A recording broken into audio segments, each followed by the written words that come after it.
Hi, today's daily insight is about confidence. Confidence that you'll pass the PE exam on the first try.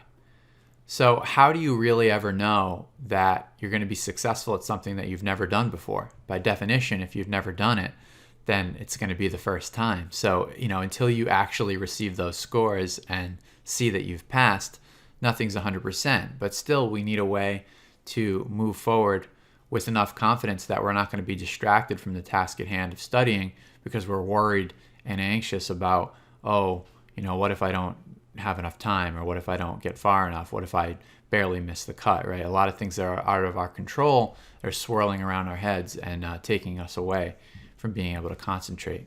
Well, we're going to break confidence up into two components, and the first one is belief.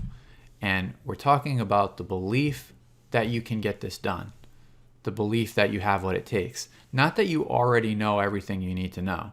That's probably not the case. You have to go through a process of studying, no matter how proficient you are and the level of experience you have. Some of the stuff you may not have looked at for a number of years, and some stuff you may not have learned in the first place. So you want to have a fair amount of humility in approaching your studies, but that doesn't take away from the fact that you're confident you have what it takes, that you will get there, that you're the right kind of person to walk the walk and get to the finish line. That's the emotion that underpins and sort of creates a foundation of stability upon which you can explore and wonder and not really know the answers. You're going to have to ask a lot of questions, and sometimes you'll feel like you're asking stupid questions. But you have to be able to do that because that's the process of learning. And you can't do that if you don't have that inner belief that you can and will get there. And the second part is commitment. There's a lot of things that we could do, but it doesn't matter what we could do. It matters what we actually do. Quick story, when I was in college, I wanted to run a marathon. So I registered for one. I was running every day. I was really fit. And I put together this 12-week schedule of all the workouts that I was going to do before the race day. And I put that thing up on the wall, and I completely stopped running. I didn't do one workout from that calendar. And I was literally working. I was running almost every day, and I stopped cold turkey. I wasn't committed. It's not that I didn't have the fitness level. I had a lot of the right pieces to do something, but I didn't believe deep down that a goal that big was something that I could actually achieve. And I revisited that years later and dealt through some of those things. But I think what I took away from that is that there are things that block us.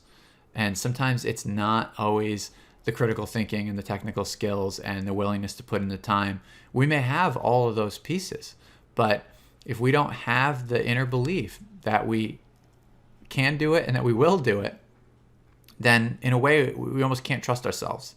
And if you're someone who's been thinking about going for the PE exam for a long time, why haven't you done it already? What's held you back in the past? It may be worth taking a look at those things and seeing if there's something to unpack there so that you can really move forward and get this thing once and for all. Do it right, do it once, and have it be something that you can be proud of and a reference point for big things that you'll do in the future. So motivation is temporary. It's not about motivation. If you're watching this video, you're probably highly motivated because you're going out of your way to find resources and information about how to do the thing you want to do. But there'll come a day, whether it's tomorrow or next week or next month, when you're in the midst of actually studying where you're not going to feel like it. There's going to be good days. There's going to be bad days. When you're feeling super motivated, you might get all fired up and buy a bunch of books and watch a bunch of videos and make a pot of coffee and put together a 16-week study schedule. But, and that's great. You should take advantage of that when it's there. But you can't wait for motivation to be present in order to put in the work. You have to do it regardless of how you feel until you get the progress that you need. Real commitment is not a flurry of activity in a short period of time. Real commitment looks like consistency. It's not sexy. It's boring. It's what you do when nobody's watching. And that's why I chose this quote from James Clear. Success is the product of daily habits, not once-in-a-lifetime transformations. It's not some woo-woo thing. It's being in action and doing the work every day. And when we're in action, when we're studying, we're building our skills, of course, but we're also feeding our beliefs, what we just talked about, this idea of knowing that you have what it takes and being willing to make the commitment to put in the time to do it. So we're constantly building the skills and feeding the beliefs while we're studying. It's a positive spiral that takes us all the way until the test day. So the more you progress, the more you'll believe that you can succeed. And at this point, I sound like an Eric Thomas motivational video. So if you want to procrastinate, you can hit pause and go watch some Eric Thomas for a while. But in all seriousness, the greater your commitment, the more quality study hours you'll be able to put in between now and the exam. And that's how you're going to develop an unshakable confidence. And that's today's Daily Insight.